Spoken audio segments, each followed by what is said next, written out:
And moving on from Russia-Ukraine conflict to another tension which is brewing up in Indo-Pacific, which is China and Taiwan conflict. Chinese PLA has launched a large-scale joint live-fire drill around the Taiwan and under the code name of Justice Mission 2025. The exercise involved air, naval and rocket forces and are described by Beijing as a warning against Taiwan's independence and foreign interference.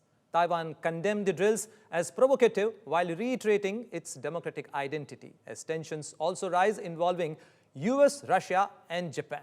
So what exactly is happening in the Taiwan Strait? Why China is launching repeated military exercise? To discuss this issue, I am being joined by a keen China watcher, Howard Zhang, who served in Beijing as a BBC correspondent and now remains a keen China watcher. Welcome to India Today Global, Mr. Zhang.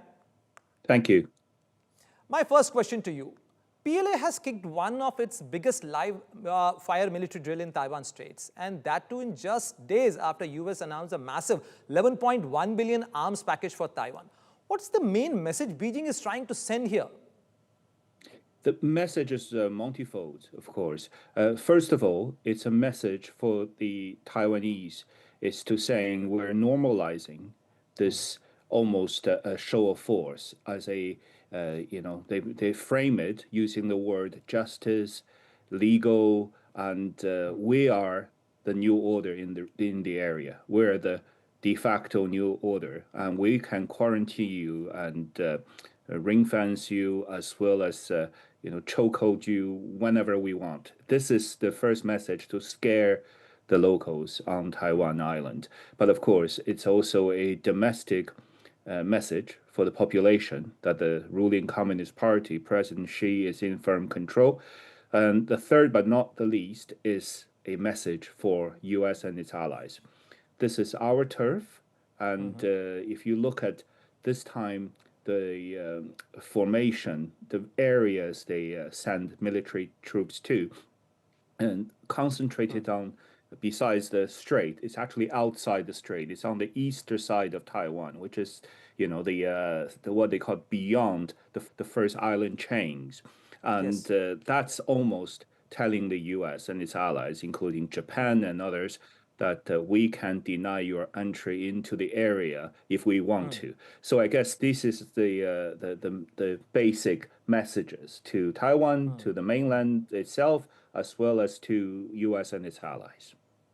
Absolutely, Mr. Zhang. And this is the sixth exercise China has launched within a span of 3 years. We'll come to that point. But let us look at the Taiwan's message as well, because Taiwan's Defense Ministry has openly showcased a US-made HIMARS and that could hit the target in Fujian. How do you think Beijing will read that kind of response from Taipei? And could this spark more back and forth escalation here?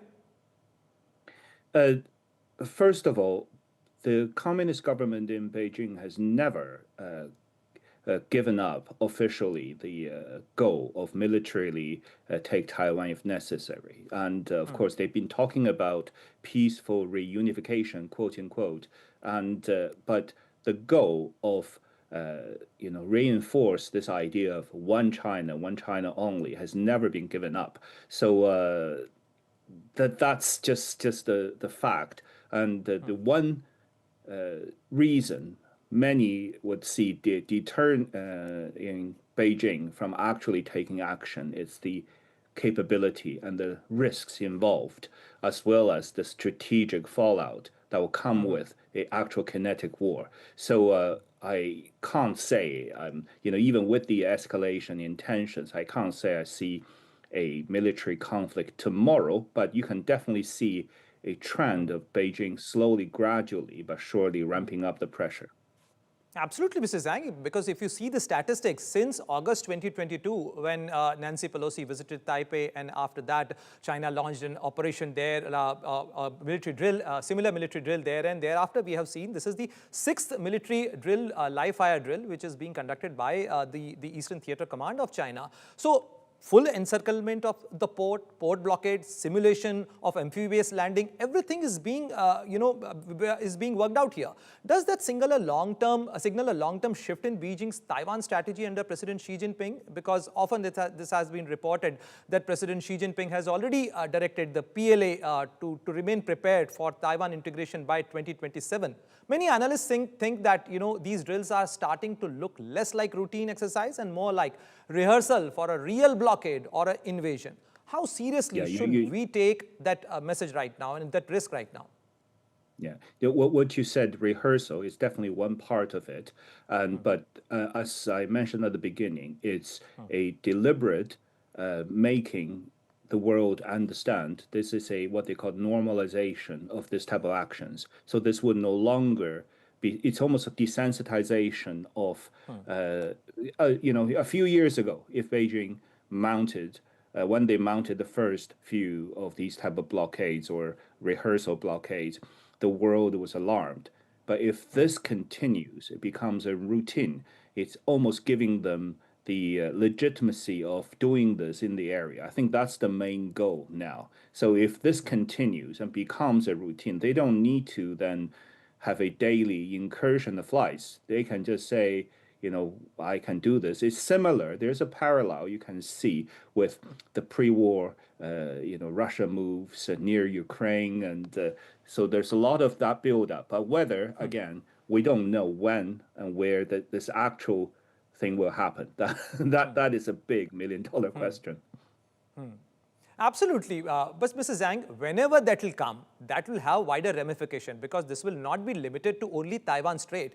Looking at the bigger picture here, what do these latest drills mean for the regional stability and for the US-China ties, as well as the alliances with Japan, Philippines, and even Russia, because there is a reaction by the Russian Foreign Minister Sergei Lavrov as well, as far as the Taiwan situation is concerned?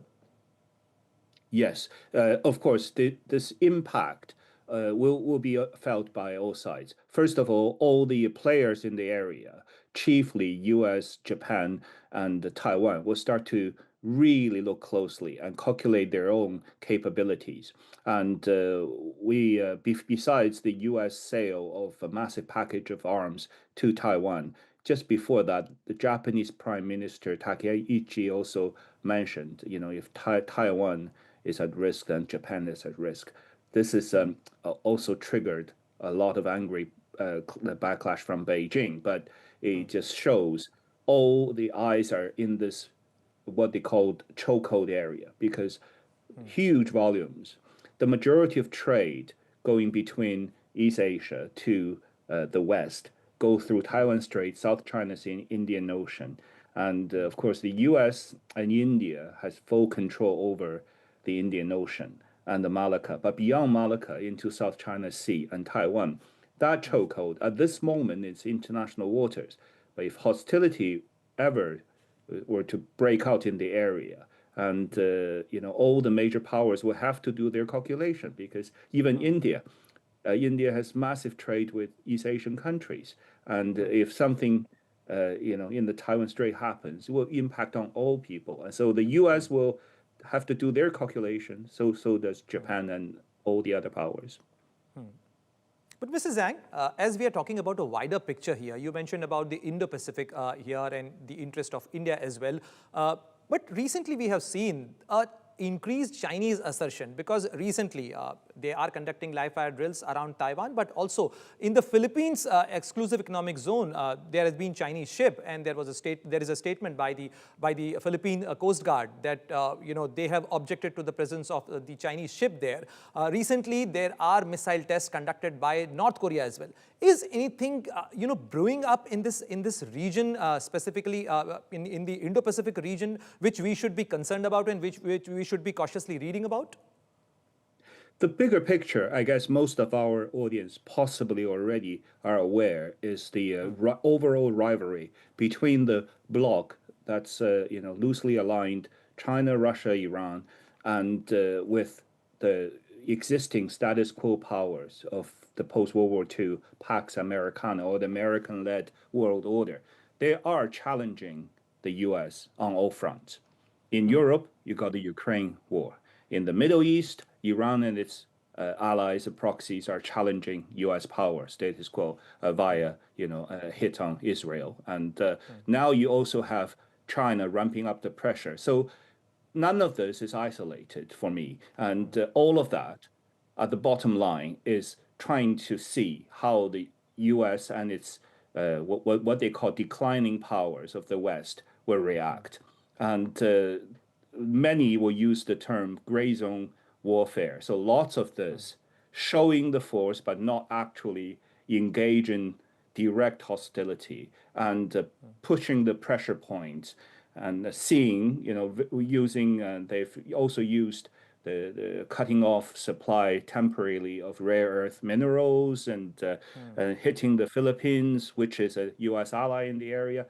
Lots of those tactics is what they call the gray Absolutely, zone Mr. Zhang. A lot of points of confrontation are building up between these two powers, and we have to see if another fault line is getting activated in the Indo-Pacific region. Thank you very much for sharing your thoughts and for being in the show. Thank you very much. Thank you.